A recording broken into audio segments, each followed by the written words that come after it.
sama promosi karyawan gitu ya. Oke, baik. Saya mulai aja pertemuan 5 ya, pengembangan. Oke, sudah terlihat.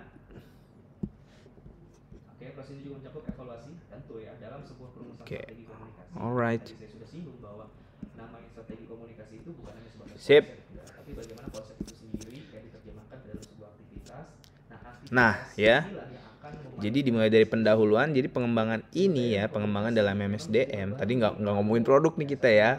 Jadi pengembangannya dalam MSDM nih, bukan pengembangan produk ya.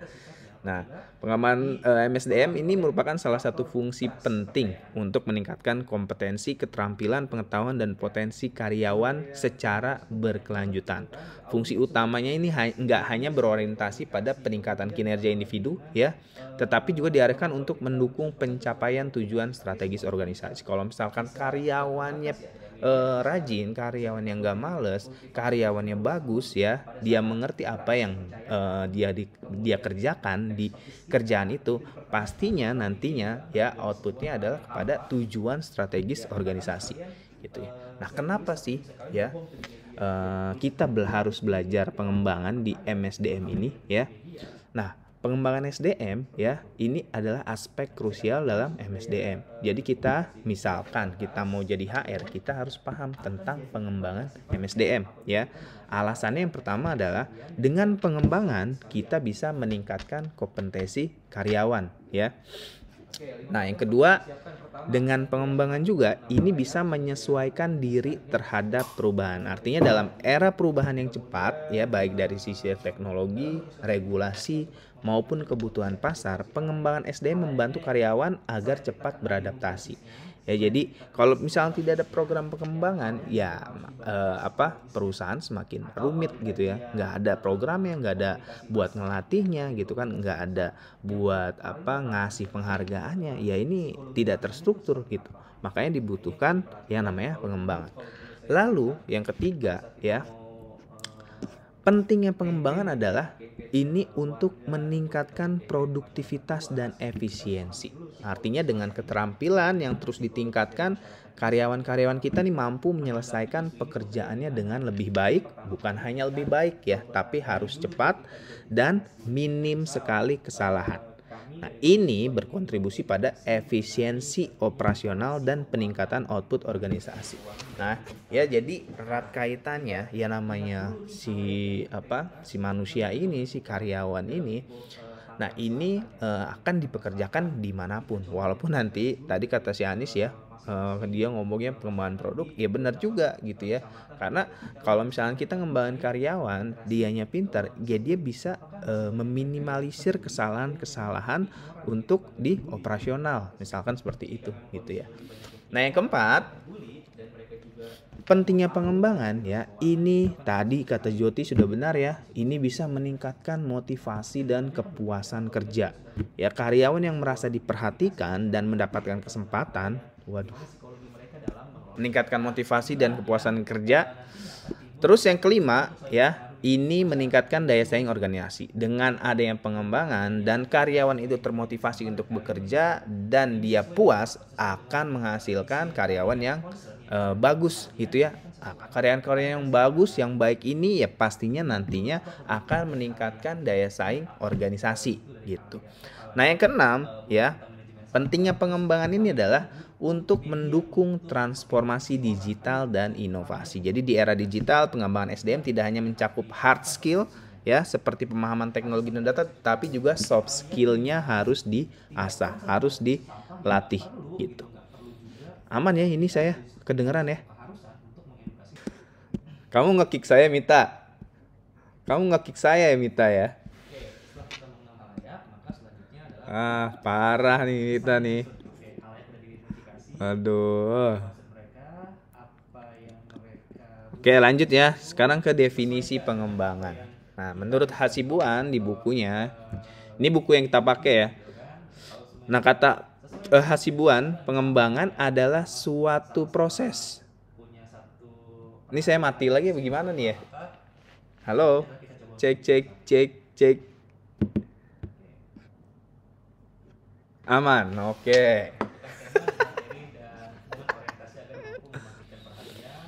Oke ya, jadi pengembangan adalah suatu proses yang disengaja dan sistematis untuk meningkatkan kemampuan teknis, teoritis, konseptual, dan moral karyawan.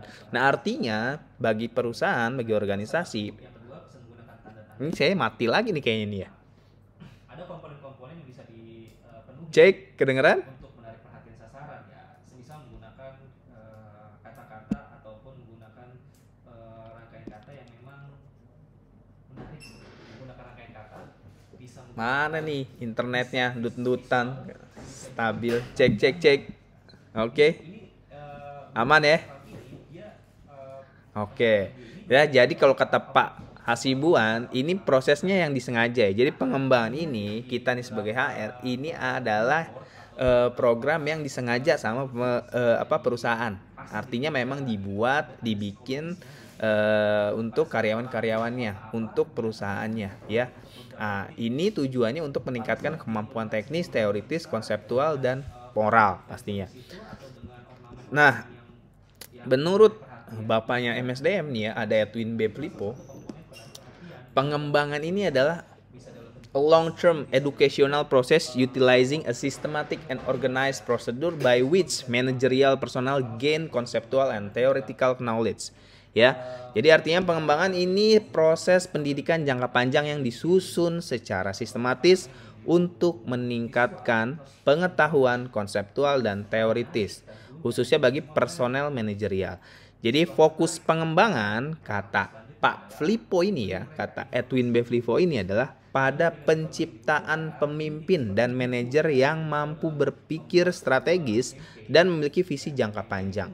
Ya, nah ini mencakup apa saja sih di pengembangan ya? Di sini ada pelatihan kepemimpinan, ada rotasi kerja, sampai kepada pelatihan di luar ruangan ya, artinya di luar perusahaan. Nah, tujuan pengembangan sendiri ya, tadi kita sudah kenapa harus pengembangan ya? Tujuannya yang pertama adalah pastinya meningkatkan efektivitas kerja ya. Nah, karyawan ini dikembangkan untuk apa sih ya? Untuk memiliki pengetahuan, untuk memiliki keterampilan, dan ya ini yang paling penting ya, dia harus punya sikap kerja yang baik ya. Terus yang kedua, tujuan pengembangan ini adalah untuk meningkatkan kepuasan kerja. Artinya karyawan yang bekerja di kita itu harus benar-benar merasa puas gitu ya.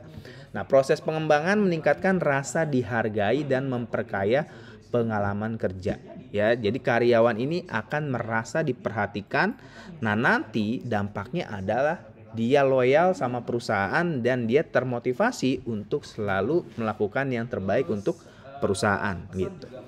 Nah, yang ketiga ya, ini adalah kesiapan untuk promosi atau mutasi. Nah, tadi ya seperti yang saya bilang, jadi pengembangan ini bukan cuma untuk melatih karyawan, tapi ini untuk KPI, Key Performance Index, yang kita bisa buat di mana nanti kita akan mempromosikan karyawan kita ataupun memutasi karyawan kita gitu ya. Jadi karyawan perlu disiapkan untuk tanggung jawab yang lebih besar gitu. Yang tadinya awalnya masih fresh graduate, dia kerja 2 tahun, 3 tahun tapi kinerjanya baik, mungkin akan diangkat ke supervisor mungkin ya, ataupun langsung ke manajer bisa jadi ya. Rezeki nggak ada yang tahu gitu kan. Nah, pengembangan membantu mereka memiliki kompetensi manajerial atau teknis sesuai kebutuhan jenjang karirnya ya. Nah, ini ya. Jadi poinnya adalah pengembangan ini a process of improving ya, kalau kata Edwin B. Filippo. Jadi a process of improving, molding and changing the skill, knowledge, creative ability, attitude ya, and value of employee based on future needs. Ya, jadi dengan demikian pengembangan tidak hanya berorientasi pada hal-hal teknis yang ibaratnya menguntungkan perusahaan saja ya, tetapi juga pada aspek kepribadian dan kemampuan berpikir secara strategik. Nah, sekarang ya, terus pengembangan itu harus ngapain gitu kan? Di MSDM itu ada apa aja gitu kan? Nah, jadi pengembangan ini ada 2 ya. Tadi yang dikatakan si Viola ya, mungkin Viola baru scroll dapatnya pengembangan ini ya, dua ini ya. Jadi ada pengembangan formal dan ada pengembangan secara informal ya. Nah, sekarang kita masuk ke pengembangan formal. Nah, kalau formal ini adalah proses ya, kegiatan yang direncanakan dan struktur biasanya diselenggarakan oleh perusahaan atau lembaga pelatihan yang resmi. Nah, contohnya pelatihan di kelas ya, in-house atau eksternal. Terus ada pelatihan teknis, pelatihan komunikasi, pelatihan kepemimpinan dan lainnya. Terus ada workshop dan seminar ya, terus ada program pendidikan berkelanjutan. Nah, ini program-program di pengembangan formal ya, yang diberikan oleh si perusahaan, yang umumnya diberikan oleh perusahaan. Nah, ciri-ciri dari pengembangan formal adalah biasanya terjadwal, ada kurikulumnya ya.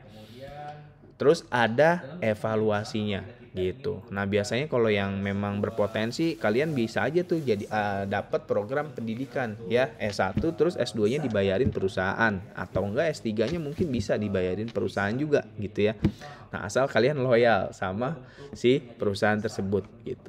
Nah, yang kedua ada pengembangan informal ya. Kalau pengembangan informal ini spontan, alami, enggak selalu terstruktur ya. Meski tidak dirancang formal, ini pengaruhnya bisa sangat signifikan terhadap kompetensi karyawan. Nah, contohnya ada mentoring ya, cooking oleh atasan senior. Nah, biasanya gini, kalau misalnya kalian baru masuk gitu kan, nah biasanya ini ada mentoring dan cooking oleh senior-senior gitu ya. Cooking bukan masak nih ya, tapi pelatihan, coaching bukan cooking ya. Nah, yang kedua ada diskusi antar karyawan atau dengan komunitas profesional. Nah, ini juga termasuk pengembangan informal ya.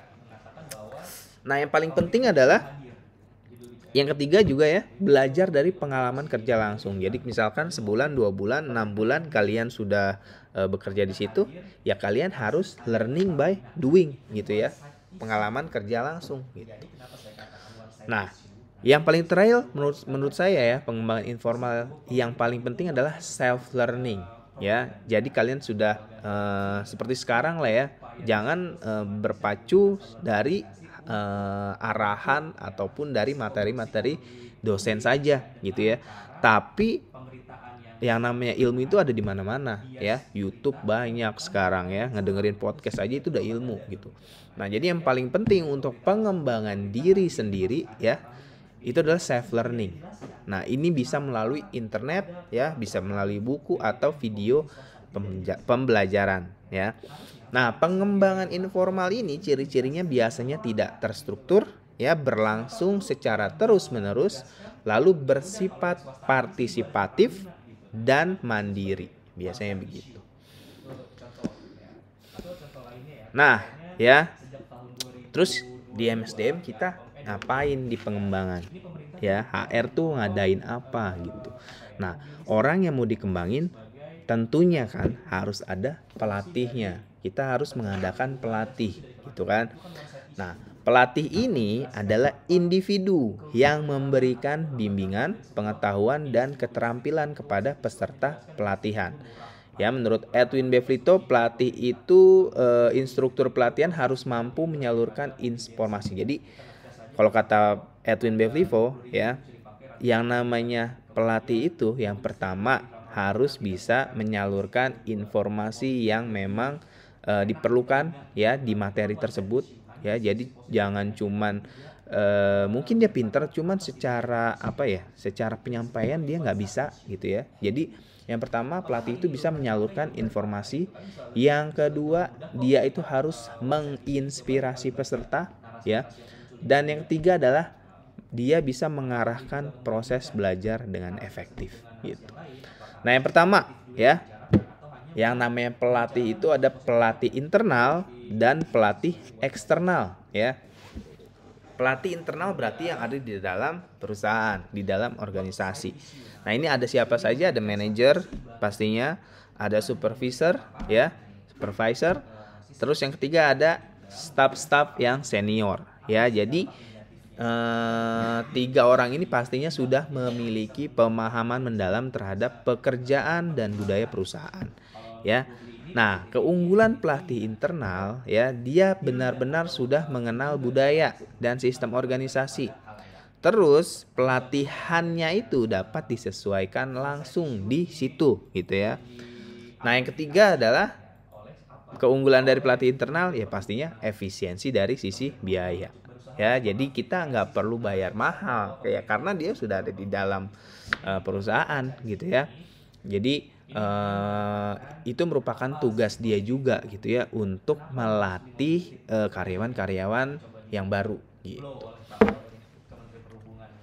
Nah, di sini contohkan perusahaan manufaktur seperti PT Astra Honda Motor menggunakan supervisor lininya, ya, untuk melatih karyawan baru dalam prosedur kerja mesin dan keselamatan kerja. Ya, jadi yang disuruh adalah supervisor yang bagian produksi. Nah, yang kedua, ya, pelatih itu ada pelatih eksternal. Nah, biasanya siapa saja ada konsultan, ya, konsultan pelatihan, dosen atau akademisi, ya. Yang ketiga ada trainer profesional bersertifikasi, gitu. Nah, keunggulannya, ya, pelatih eksternal ini memiliki perspektif netral dan objektif. Ya, artinya nggak subjektif. Kalau misalnya pelatih internal, ya mungkin dia udah kenal sama karyawannya, ya, mungkin bagian dari saudaranya gitu. Jadi penilaiannya itu bisa subjektif gitu. Tapi kalau pelatih eksternal, penilaiannya itu netral, nggak objektif, ya. Nggak subjektif maksudnya. Nah, yang kedua, ya, keunggulannya adalah menguasai metode pelatihan secara mutakhir. Jadi mereka selalu up to date, biasanya seperti itu, ya. Terus yang ketiga adalah best practice lintas industri, ya. Karena memang itu pekerjaannya, terutama misalkan konsultan apa gitu, ya. Nah, ini akan selalu punya best practice-nya sendiri di industri gitu, ya. Nah, pelatih eksternal ini biasanya cocok untuk pelatihan-pelatihan yang khusus, ya, seperti kepemimpinan, pelatihan leadership, pelatihan digital marketing, atau pelatihan ISO, ya. Nah, contoh di sini, ya, sebuah startup teknologi mengundang pelatih dari Mark Plus Institute untuk memberikan pelatihan digital branding dan pemasaran media sosial kepada tim marketing. Ya, Mark Plus ini adalah suatu lembaga di bidang marketing, ya. Dia sumber daya juga ada kalau nggak salah. Nah, ini memang dia ada coachingnya, ya, ada menyelenggarakan pelatihan-pelatihan seperti itu.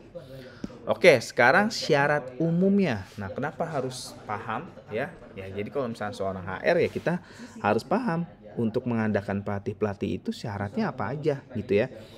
Nah, syarat umum pelatih, ya, yang berkualitas. Nah, kalau misalnya pelatih yang nggak berkualitas, ya kan sama aja ngabis-ngabisin duit doang, gitu ya. Nah, yang pertama, ya, dia punya kompetensi teknis, ya. Jadi dia memiliki pengetahuan dan keterampilan, ya, di bidang yang dilatihkan, ya. Pelatih software misalnya Excel, tapi dia nggak paham Excel, ya buat apa, gitu ya. Terus yang kedua, dia juga dibuktikan dengan pengalaman lapangannya. Artinya dia juga harus punya portofolio, gitu ya. Jadi telah mengalami situasi nyata terkait materi pelatihan. Contohnya adalah pelatih manajemen krisis, ya, harus pernah menangani situasi krisis secara real. Jadi nggak cuma ngomong doang, gitu. Nah, yang ketiga, ya, syarat umum pelatih adalah bisa berkomunikasi, ya. Cuma pinter teknis, di lapangan pinter, tapi tidak bisa menyampaikan secara jelas, gitu. Jadi dia harus punya kemampuan komunikasi. Dia mampu menyajikan materi secara jelas, menarik, dan interaktif, ya. Nah, yang keempat, dia punya integritas dan etika. Jadi memiliki kredibilitas, jujur, dan mampu membangun kepercayaan, gitu. Nah, sekarang pelatihnya udah ada. Nah, metodenya ada apa aja nih dalam pelatihan, gitu ya. Minum dulu, aus.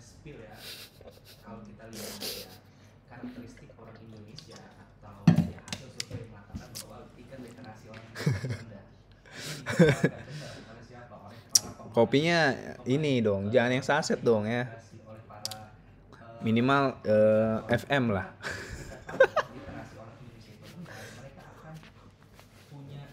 Wah, kalau si Johan mah bukan kopi dia. Amer ya, Amer. Amer dia, Amer. Minimal Amer ya, Jo ya. Oh, kopi ya, ya oke. Itu dalamnya ada alkoholnya itu pasti itu.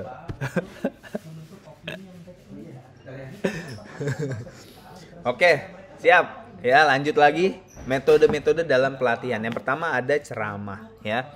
Kuliah, lecturer. Ya. Nah, biasanya nih kita nih ya, saya nih biasanya ceramah gitu ya. Nah, ini yang dinamakan pelatihan ceramah. Jadi penyampaian materinya oleh trainer kepada audiens tanpa banyak interaksi.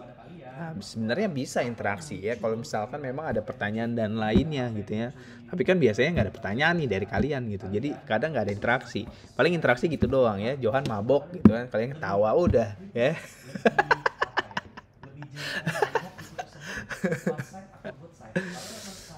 Oke, nah yang kedua ada diskusi kelompok ya. Jadi peserta dibagi kelompok untuk membahas topik dan menemukan solusi. Nah, tapi biasanya ini dilakukan ya harus ada materinya dulu baru bisa diskusi kelompok. Nah, ini juga kan suka dilakukan oleh dosen-dosen ya, diskusi kelompok setelah materi gitu kan. Dikasih kasus dan kalian sama-sama menangani kasusnya itu seperti apa gitu. Nah, yang ketiga studi kasus ya. Peserta menganalisis dan memecahkan persoalan nyata yang disusun secara sistematis. Yang keempat ada role playing ya.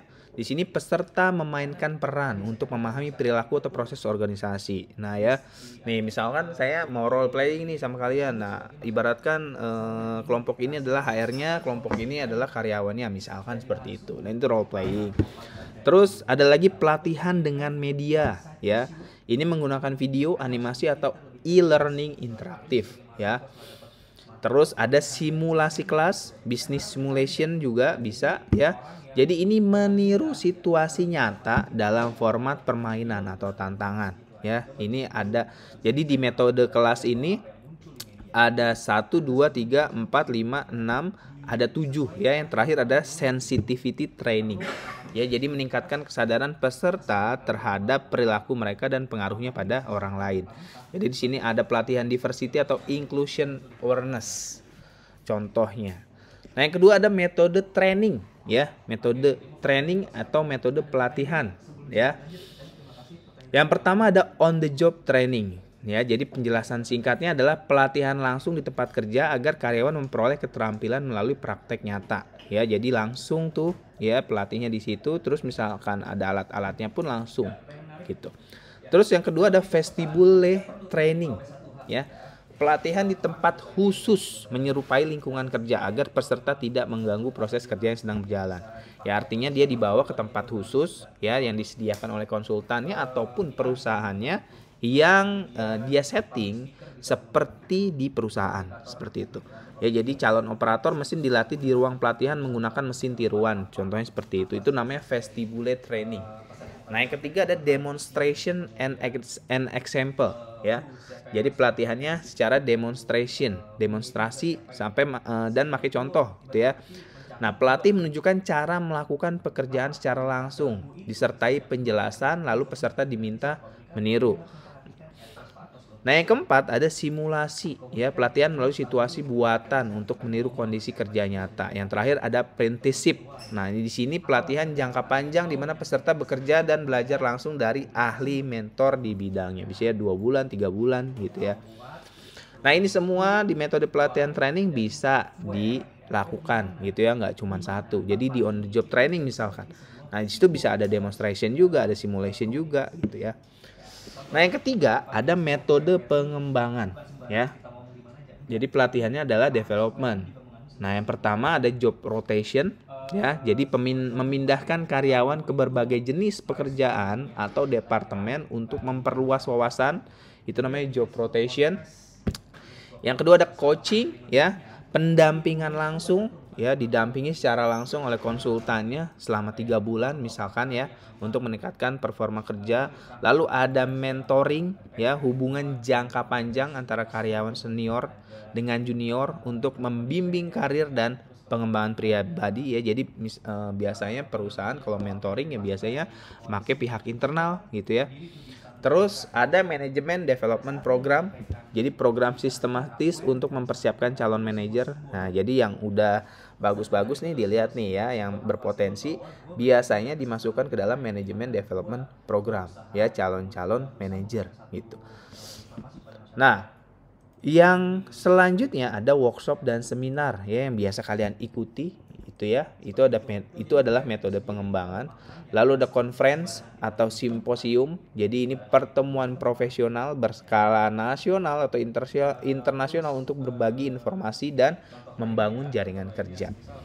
Ya, yang terakhir ada action learning di bagian development. Ya, jadi karyawan mempelajari sesuatu dengan mengerjakan proyek nyata sebagai bagian dari proses belajar dan pemecahan masalah. Gitu, ya. Sampai sini ada yang mau ditanyakan dulu? Gak ada ya pastinya ya.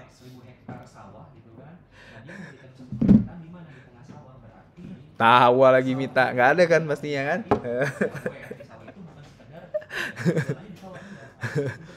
Nunjuk lagi Viko, aku mau nanya apa Viko? Pak Franky sama Pak Andika Wicaksono, Viko katanya mau ini dulu, apa? Mau healing dulu, jadi dia nggak masuk izin. Diizinin nggak Pak Franky?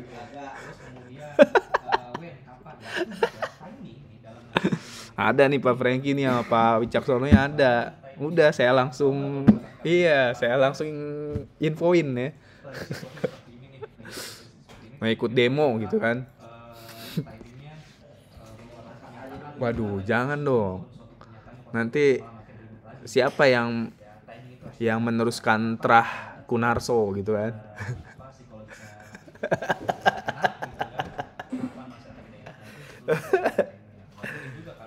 Oke ya. Jadi perusahaan mengadakan pengembangan. Ini resen apa ini, Joti? Mau nanya? Oke, siap. Gimana?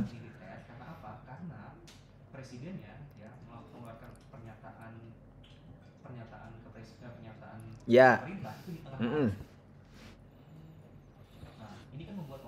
Nggak biasa nih pemerintah memberikan pernyataan di tengah malam nih ada apa, ini nggak bener nih, nggak beres. Nah itu yang akhirnya membuat unrest di Korea kemarin ya, penjarahan, akhirnya membuat orang panik segala macam.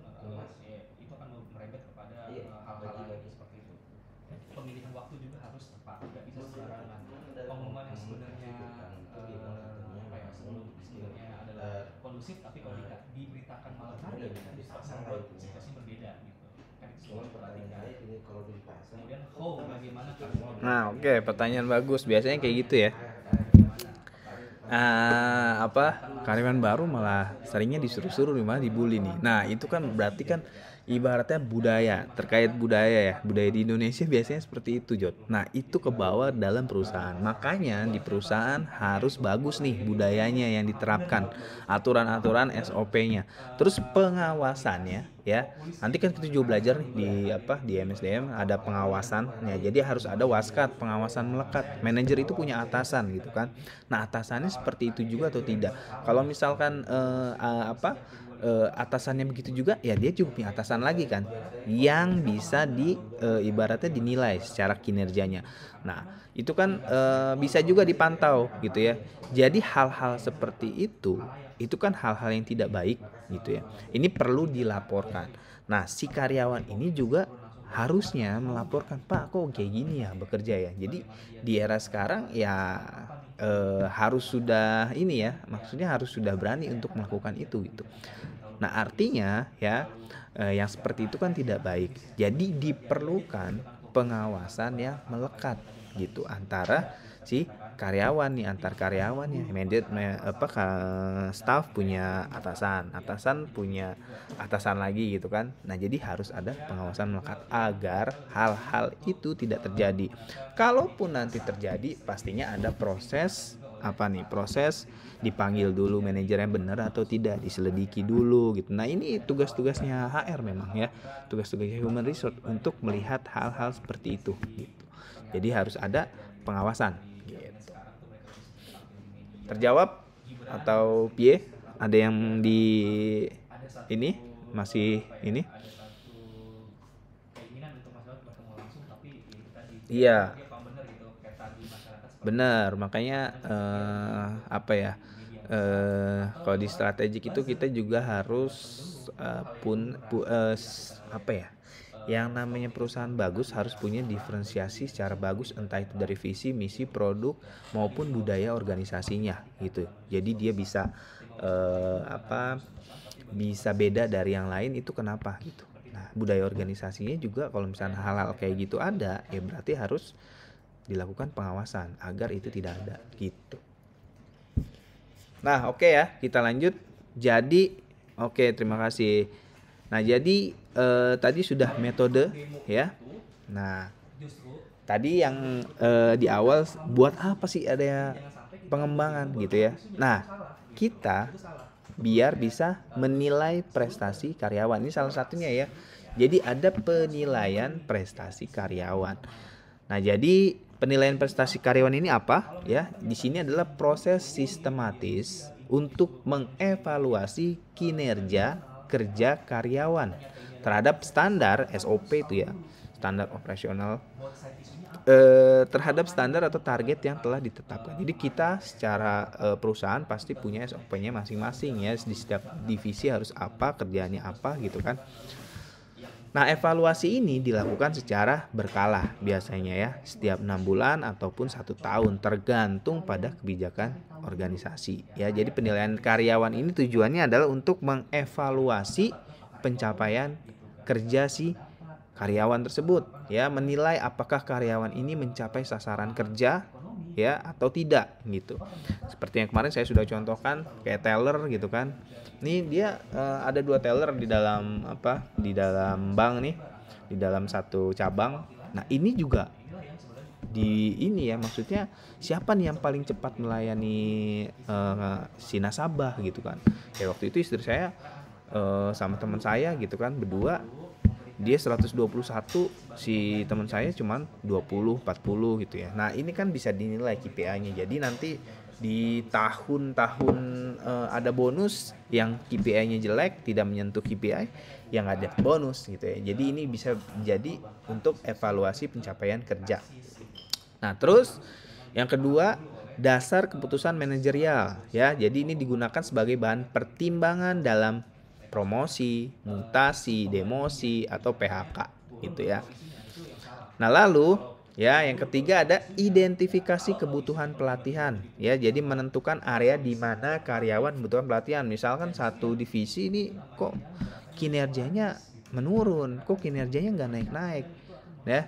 Jadi kita bisa melihat nih, oh ini harus ada pelatihannya nih gitu. Nah, yang selanjutnya ya keberapa nih? Keempat, pengembangan karir ya, membantu perencanaan jalur karir berdasarkan potensi dan kinerja individu. Yang kelima adalah motivasi dan umpan balik ya. Jadi program pengembangan ini ya untuk menilai karyawan untuk memberikan umpan balik, meningkatkan semangat kerja dan motivasi karyawan. Nah, gimana caranya nilai si karyawan ya? Yang pertama ada skala penilaian secara grafis ya. Karyawan diberi nilai dalam skala 1 sampai 5 pada beberapa kriteria seperti kehadiran, inisiatif, kerjasama. Kalau misalnya kalian kan dinilai ada 16 pertemuan ya. Saya izinkan adalah 5 pertemuan kalian healing gak apa-apa, gak masalah gitu kan. Nah, itu penilaiannya misalkan 5 kali berarti 11. Ada 11 dikali 5% nih untuk menilai kalian gitu ya. Jadi ada tuh nilainya misalkan nilainya hasilnya adalah 0,8 misalnya, atau enggak 1 atau enggak 10 gitu ya. Nah, itu skala penilaian grafis. Terus ada checklist ya. Cara penilaiannya dengan checklist, daftar periksa. Penilai memberi tanda centang pada pernyataan yang menggambarkan kinerja karyawan ya. Oh, ini benar nih. Jadi tugas job dia adalah bla bla bla bla. Nah, ini udah dikerjakan belum? Udah dikerjakan belum gitu ya.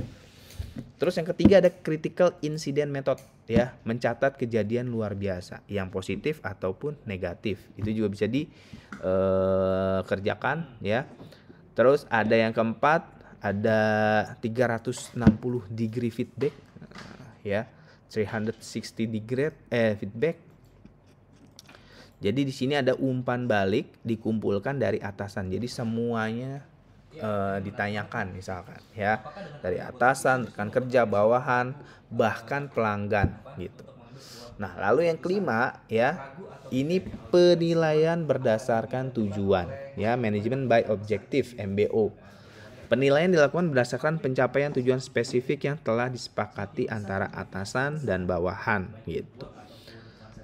Nah, ini contoh ya, implementasi. Misalkan kriteria penilaiannya ada disiplin kerja, ya, kualitas hasil kerja, tanggung jawab, inisiatif, kreativitas, kerja sama tim.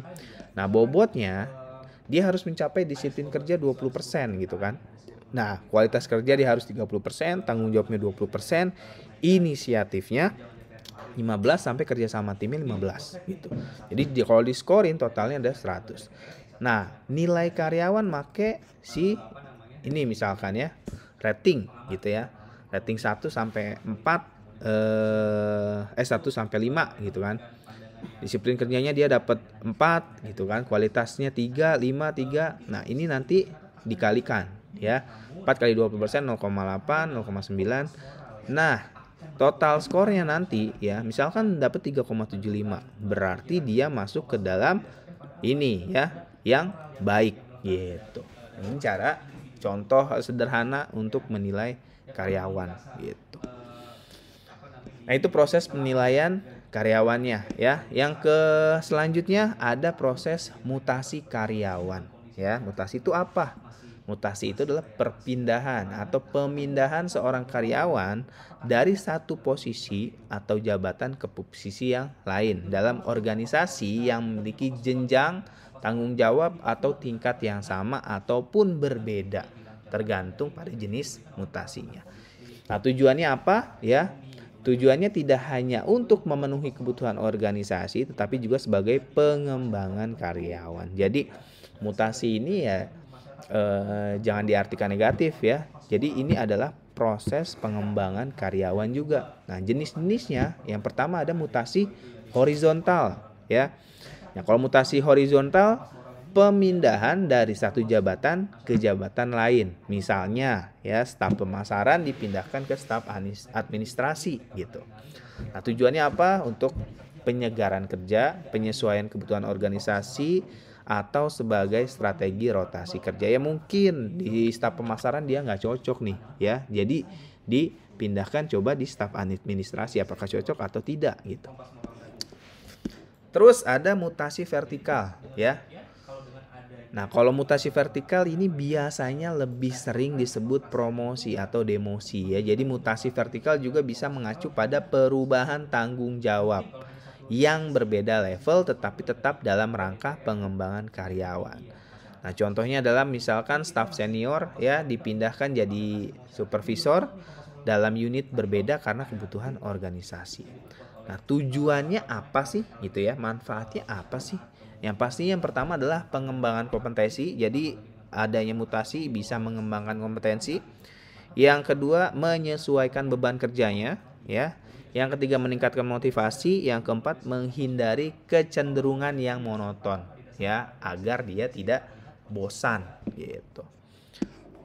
Nah, idealnya gimana nih untuk menjalankan mutasi ya? Nah, mutasi ini idealnya harus satu, berdasarkan evaluasi kinerja dan potensi si karyawan. Terusnya idealnya kalau orang dimutasi itu harus ada sosialisasi terlebih dulu ya kepada yang bersangkutan. Itu jangan langsung pindahin aja gitu kan. Nah, yang ketiga, ini harus mendapatkan persetujuan ya dari atasan ataupun dari karyawan itu sendiri gitu. Terus yang keempat, harus dilandasi oleh alasan rasional ya, sama kebutuhan organisasi. Itu mutasi yang ideal. Nah, ini udah ya, mutasi. Ada pertanyaan nggak? Aman, enjoy?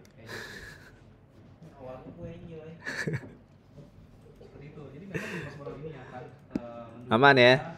Oke, kalau aman kita lanjut ke promosi karyawan ya. Jadi pengembangan apa, Viko mau nanya apa?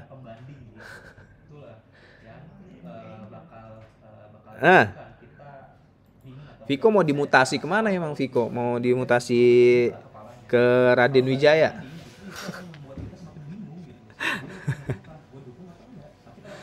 Jangan ke Kamboja, dia ke Palestina aja lah. Biar dibom sama Israel. Iya ya. Oke, lanjut ya. Kita lanjut ke promosi karyawan ya. Kalau promosi ini proses peningkatan jabatan biasanya ya, atau posisi seorang karyawan ke jenjang yang lebih tinggi gitu. Biasanya promosi diartikan seperti itu. Nah, ini biasanya didasarkan pada KPI ya, kompetensi, pengalaman kerja dia, atau potensi kepemimpinan yang dimiliki oleh karyawan. Misalkan penilaian kinerja bagus, kompetensinya bagus, pengalaman kerjanya ada, tapi dia nggak ada poin leadershipnya di situ ya, biasanya itu di cancel juga ya. Jadi leadership itu sangat penting gitu ya dalam diri kita. Jadi harus punya potensi kepemimpinan gitu. Nah, tujuan promosinya buat apa sih? Satu, pastinya menghargai kinerja dan kompetensi si karyawan itu sendiri ya. Jadi biasanya kan kita nyari kerja kan ngelihat nih apakah ada ininya ya, misalnya ada promosi di perusahaan tersebut gitu, ada jenjang karirnya enggak gitu. Kalau misalnya kita kerja begitu-begitu aja, berarti kita seumur hidup begitu-begitu aja gitu kan, nggak ada jenjang karirnya gitu. Nah, jadi proses promosi ini adalah satu untuk menghargai kinerja dan kompetensi ya. Jadi memberikan penghargaan kepada karyawan yang telah menunjukkan prestasi dan dedikasi tinggi dalam pekerjaannya. Yang keduanya sama ya. Jadi adanya promosi sudah pasti untuk meningkatkan motivasi si karyawan. Yang ketiga, retensi SDM berkualitas. Jadi artinya bagi karyawan juga ya, memberikan peluang karir yang jelas, membantu perusahaan mempertahankan karyawan terbaiknya. Nah, kalau misalnya karirnya jelas gitu kan, dia sudah kerja bagus, KPI-nya bagus, nah karirnya jelas gitu ya, ada promosi di perusahaan itu. Jadi retensi, dia mau resign dan lainnya ya itu teratasi gitu ya, karena mau nyari apa lagi, di sini udah jelas nih karirnya, gajinya jelas gitu kan. Kalau misalkan naik bisa naik gede misalkan seperti itu. Jadi retensi bisa diminimalisir gitu ya. Nah, yang keempat ada pengembangan organisasi. Jadi menyiapkan pemimpin masa depan dari internal organisasi sehingga kesinambungan manajemen tetap terjaga gitu ya. Oke, syaratnya promosi ini ada 5 ya. Yang pertama harus memenuhi syarat masa kerja minimum biasanya ya. Kalau kalian buat nih, misalkan ada yang mau naik manajer, oh dia harus 5 tahun kerja di situ gitu kan, misalkan, atau enggak 2 tahun gitu, baru bisa dipromosikan gitu. Nah, yang kedua ada dia itu harus menunjukkan kinerja di atas rata-rata ya. Lanjut lagi, yang ketiga harus punya kompetensi teknis dan manajerial ya. Harus dibedakan tuh ya, kompetensi teknis sama kompetensi manajerial gitu. Terus telah mengikuti pelatihan atau pengembangan kompetensi tertentu ya. Misalnya ada yang mau naik manajer pemasaran gitu. Nah, karyawan-karyawan ini dilatih dulu kepemimpinan gitu ya. Nah, siapa yang nilai yang paling bagus, yang mungkin bisa berpotensi untuk menjadi manajer pemasaran gitu. Nah, yang tidak kalah penting ya adalah memiliki sikap dan perilaku kerja yang baik gitu. Nah, prosesnya gimana nih dalam menilai nih ya. Nah, dilihat kinerja dan kompetensinya. Nah, bisa juga setelah dilihat bagus dan lainnya dirapatkan sama manajemen ya. Jadi ada rekomendasi dari atasan langsung gitu. Terus ada review dari HR ya. Terus keputusan manajemen sampai pengumuman dan penempatan ya. Pengumuman gimana, penempatannya di mana gitu.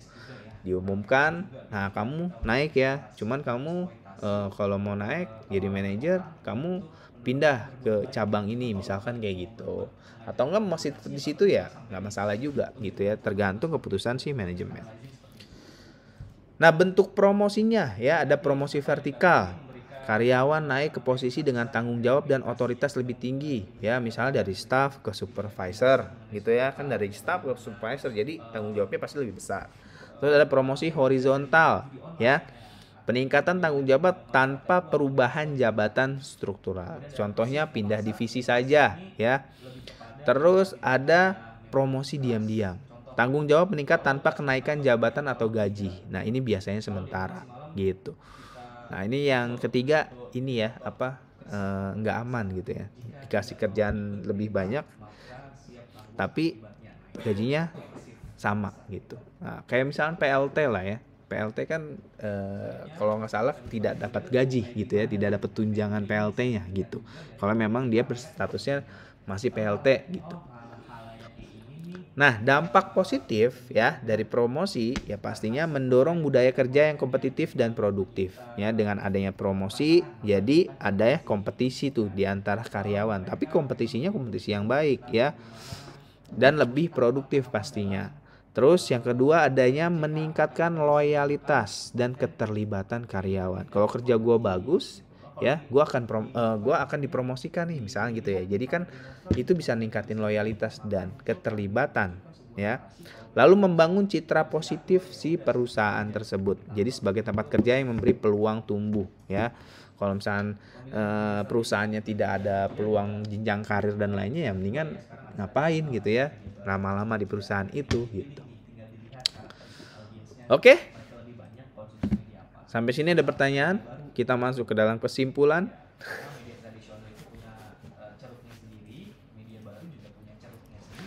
Aman ya?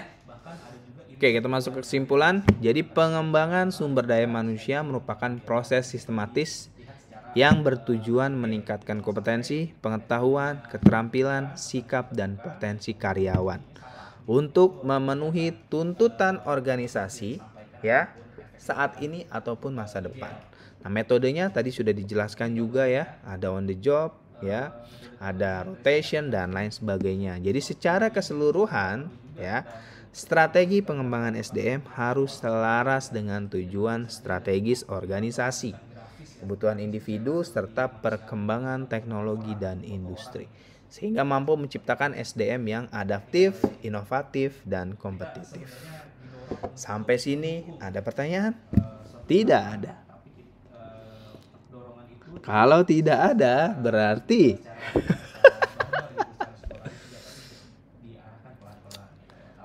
ini ya. Jadi bentar lagi kan ini pertemuan 5, pertemuan 6, pertemuan 7, pertemuan 8 UTS ya. Nah, ini buat UTS. Ya. Nah, ya latihan proyeknya ini buat UTS ya. Jadi simulasi program pengembangan SDM di perusahaan. Proyeknya adalah bentuk kelompok. Nah, 3 orang ya. Jadi satu kelompoknya 3 orang. Ini ada berapa orang? Ada berapa anak? 16. 19 dibagi 3 berarti berapa? Ada berapa orang tuh? 19 bagi 3.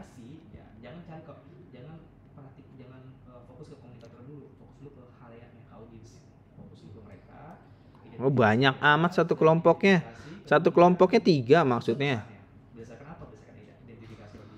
6 kelompok ya. Ada 6 kelompok ya. Oke. Nah, kalian ya, ada yang 3, ada yang 2 berarti ya. Oke, ya tentuin sendiri lah, udah besar. Jangan ada saling sikut, saling tendang. Oke. Jadi bentuk kelompok 3-5 orang. Nah, ini berlaku untuk kelas A dan B ya. Ya kalau A ya berarti kalau B ya berarti sama anak-anak yang di B gitu ya. Jadi tugas ini berlaku untuk kelas A sama B. Jadi setiap kelompok bekerja sebagai tim human capital. Nah, dari sebuah perusahaan fiktif. Artinya kalian adalah seorang HR gitu ya.